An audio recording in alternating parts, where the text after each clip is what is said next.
नमस्कार मेरे प्रिय भाइयों और बहनों। हम लोग निरंतर परस्पर चर्चा इसीलिए करते हैं जिससे हम लोग एक नई सभ्यता के निर्माण में सहयोगी हो सकें, साथी और संगी हो सकें और जिस प्रश्नों से, जिस द्वंद्वों से अभी तक समाज हजारों वर्षों से गुजरता रहा है उसका निवारण हो सके, अंत हो सके। तो इसके लिए इस हमारे जो थोड़ी देर की जो बैठक है इसमें आप सब लोगों का हार्दिक स्वागत है कि आप लोग इसमें रुचि लेते हैं और एक नए समाज के निर्माण में एक प्रभावशाली भूमिका अदा करना चाहते हैं। तो एक जो सबसे बड़ी कमी रही है अभी तक, जितने भी सामाजिक दर्शन आए और जितने महापुरुषों ने समाज बनाने की चेष्टा में अपनी प्रतिभा को, अपने समय को, अपनी क्षमता का उन्होंने उपयोग किया, वो जो है पूरी तरह से सफलीभूत नहीं हो सका है। तो ये इसका कारण, एक बहुत बड़ा कारण इसका है कि सामाजिक सुविचार का अभाव, जिसके संबंध में मैंने कुछ चर्चा पहले की है, नारी मर्यादा की, कि नारियों के साथ कितना विचार हुआ है और अभी भी हो रहा है। उसी तरह एक बहुत बड़ा विचार होता है समाज में शिक्षित वर्ग का लेकर के अशिक्षितों के प्रति।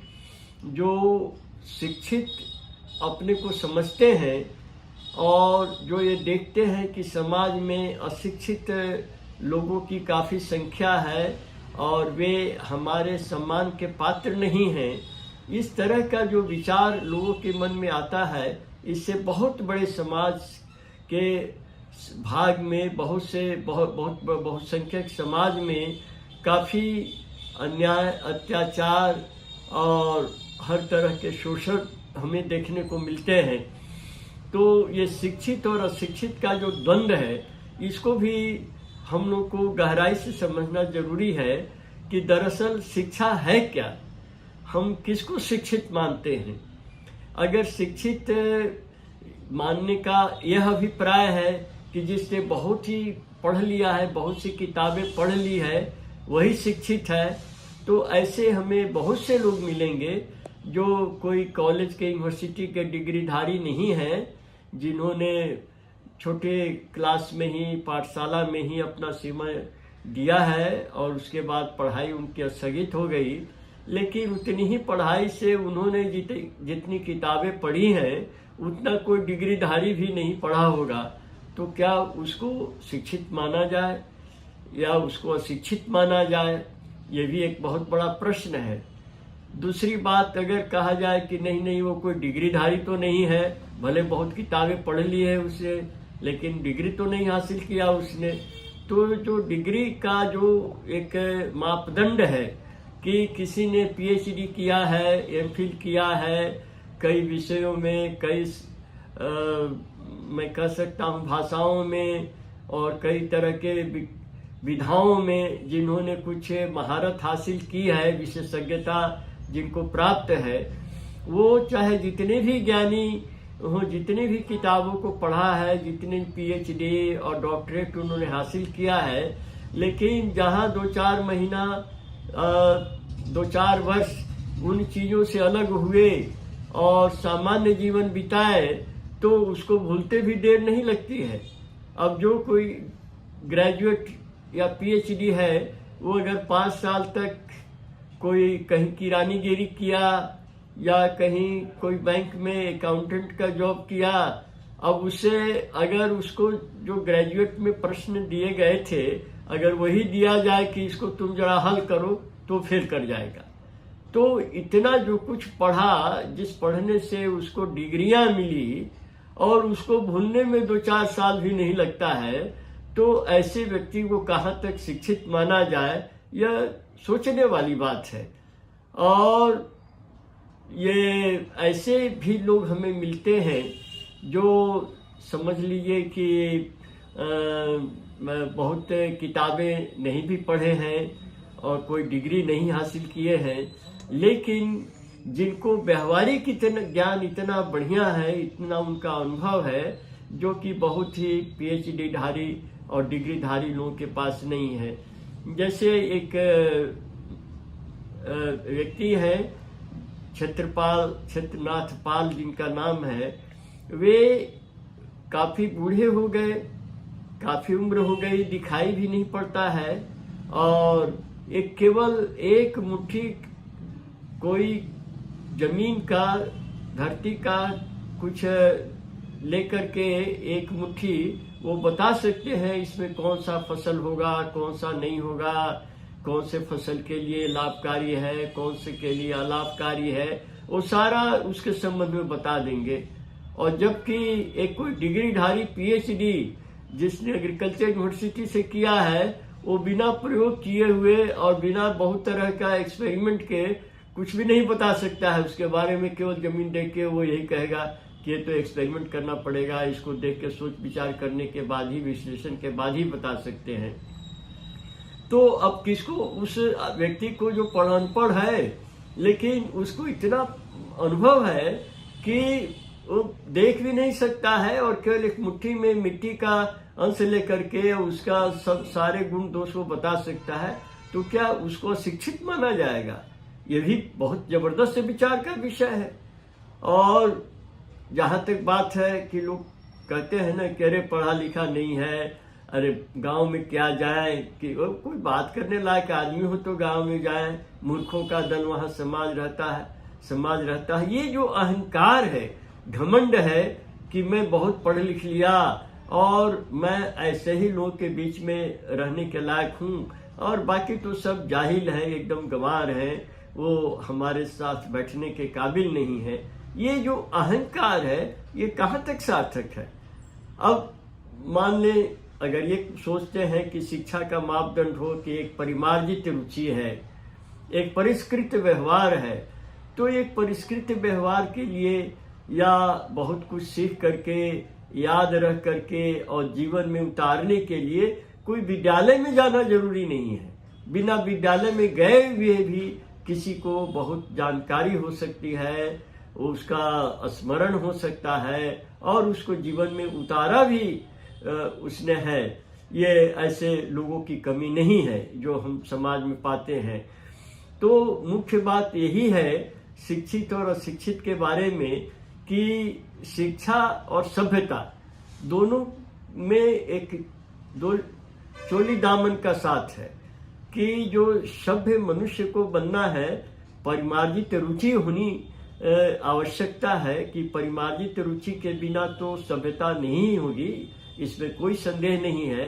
लेकिन यह जो परिमार्जित रुचि है, परिष्कृत जो हमारा व्यवहार है, इस व्यवहार में अगर हृदयवत्ता नहीं है, अगर उसके भीतर आंतरिकता नहीं है, अंतरतम का प्यार नहीं है, तो हम उसको पूर्ण रूप से सभ्य नहीं मान सकते हैं और नहीं मानना चाहिए। अब मान लीजिए कोई बस में चढ़ रहा है और लोगों को धक्का मुक्का मारते हुए, दूसरे के पैर पर पैर रखते हुए, अपना जगह बनाते हुए बढ़ गया और ज्यादा से ज्यादा किसी को अगर पैर में चोट लगी या धक्का मुक्का लगा, कहा सॉरी कह दिया और सोचा बात खत्म हो गई। सॉरी कहने से यह तो लगा कि चलो ये बड़ा पढ़ा लिखा आदमी है, बड़ा सज्जन आदमी है, ऐसा लोग सोचते हैं। लेकिन इस सॉरी कहने से उसके मन के भीतर उनके जिनको चोट लगा, धक्का लगी, जिनका पैर कुचला गया, उन लोगों की पीड़ा कम नहीं होती है।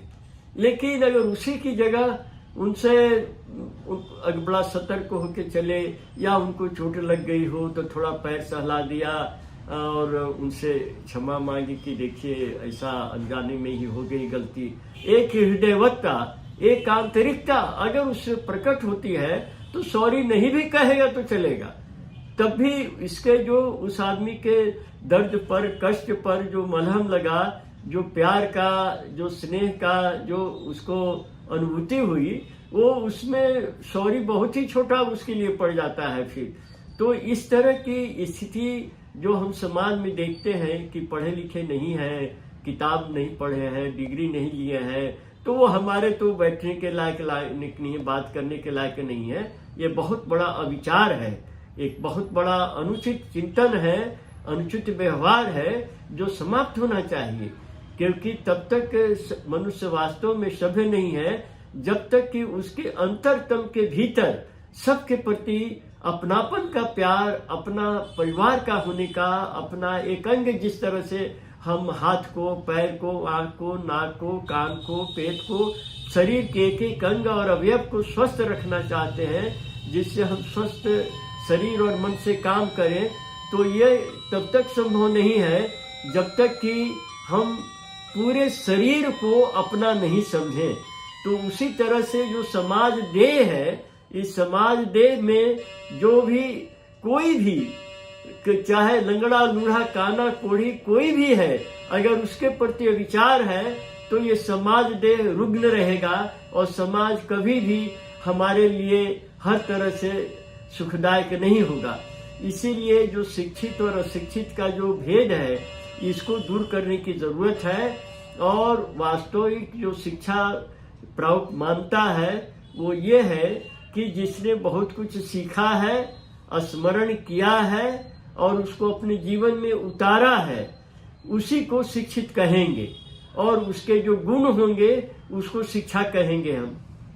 और ये जो इस तरह की शिक्षा के लिए मनुष्य के लिए केवल किताबी ज्ञान आवश्यक नहीं है। किताबी ज्ञान सहायक है, लेकिन आवश्यक है क्या कि उसके मन में कोई अहंकार नहीं हो। चाहे जितना भी पढ़ लिख लिया हो, लेकिन भावना यह है कि मैंने कुछ भी नहीं सीखा है अभी। यह शिक्षार्थी की सबसे अन्यतम योग्यता है, सबसे महत्वपूर्ण योग्यता है कि मैंने कुछ नहीं सीखा है। तो उसको और जानने की, सीखने की भावना रहेगी। और हमेशा चाहे जितना बड़ा डिग्रीधारी हो, जितना बड़ा उन्होंने किताबों को यूनिवर्सिटियों में अध्ययन किया हो, लेकिन जब वो किसी से बात कर रहे हैं सोचते हैं कि तो पढ़ा लिखा नहीं है, गंवार है, ये क्या, मैं तो कितने विदेशों में हूँ, कितने देशों में घुमाया हूँ, कितनी यूनिवर्सिटी में लेक्चर दे दिया हूँ, ये मेरे सामने क्या महत्व रखता है। तो उनको ये महसूस करना चाहिए कि जिससे वो बात कर रहा है, चाहे वो भले डिग्रीधारी नहीं हो, लेकिन उसमें भी ऐसी कुछ चीजें जरूर हैं कि वो उनको सिखा सकता है या उससे सीखी जा सकती है। वो एकदम बिल्कुल ही किसी काम के लायक नहीं है, ऐसा कभी भी नहीं सोचना चाहिए। इसीलिए जो शिक्षित और अशिक्षित का जो द्वंद्व है, इसको मिटाने की आवश्यकता है। और इसमें तभी सभ्यता हमारे आगे बढ़ सकती है जबकि हम किसी के भी प्रति अविचार नहीं रखें और व्यवहारिक जो ज्ञान है, जिस ज्ञान को हमने व्यवहार में लाया है, उसका व्यवहारिक प्रयोग किया है अपने अनुभव का, वो ज्यादा महत्व रख रहा है हमारे लिए। जैसे एक घटना है कि कोई पंडित जी जा रहे थे, नाव से यात्रा कर रहे थे, तो जब वो रास्ते में बहुत सारे दार्शनिक सवाल पूछते गए नाविक से कि तुमने वेद पढ़ा है, उपनिषद पढ़ा है, पुराण पढ़े हैं, श्रीमद् भागवत पढ़ा है, गीता पढ़ा है। अब वो सब बोलता गया। बेचारा नाविक, अनपढ़ आदमी, 4 आना दिन भर कमा लेता है, परिवार चलाता है, उसको पढ़ने का इतना समय कहाँ है। उसने कहा कि नहीं पंडित जी, मैंने तो कुछ भी नहीं पढ़ा है, मुझे तो कुछ भी ज्ञान नहीं है। तो पंडित जी ने कहा कि अरे तो तुम्हारा आधा जीवन बेकार हो गया, तुम तो पूरा मैंने जीवन ही एकदम, आधे जीवन तो तुम्हारा बिल्कुल बेकार हो गया क्योंकि तुम कुछ नहीं जानते हो। तो उसने तब कहा कि अब क्या करे, अब ऐसी परिस्थिति है कि मैं इस परिस्थिति से निकल नहीं पा रहा हूँ। तो तब तक जो है सो वो बहुत बड़ी आंधी तूफान आया और नाव हिलडुल करने लगी। वो नाविक देखा कि इस नाव को कैसे बचाया जाए। उसने पंडित जी से कहा कि पंडित जी जरा सा आप मदद कीजिए, जिसे आप भी थोड़ा खेइए, जिससे हम लोग बैलेंस रख करके नाव को इस तूफान से बाहर ले चले। तो पंडित जी बोले कि अरे भाई, मैं तो नाव खेना जानता नहीं हूँ, मैं कैसे खेऊंगा। तो बोले लीजिए, तब तो मेरी तो आधी जिंदगी बची हुई है, आपकी तो पूरी जिंदगी जा रही है, मैं कुछ कर नहीं सकता। फिर वो कूद गया और अपना तैर करके जान बचाया और पंडित जी जो है नाव के साथ उस जल के गर्भ में चले गए। इसीलिए किसी को कभी भी छोटा, घृणा का पात्र नहीं समझना चाहिए। कोई हीन नहीं है, नीच नहीं है। परम पुरुष की कृति प्रभु ने जिसको बनाया वो चीज़ बेकार और वो चीज़ बिल्कुल अयोग्य पात्र कैसे हो सकता है। इसलिए किसी के प्रति भी हमें अविचार नहीं करना चाहिए, उसको पूरा सम्मान देना चाहिए, उसके प्रति सद्भाव का हमारे भीतर मन में आंतरिक तरंग रहना चाहिए। इससे एक सुंदर समाज के गठन में हम सफल होंगे। आप सबको मेरी पूरी पूरी शुभकामनाएं और मैं पूरा विश्वास है मुझे कि प्रभु के आने से इस तरह के समाज की रचना हो सकेगी। नमस्कार।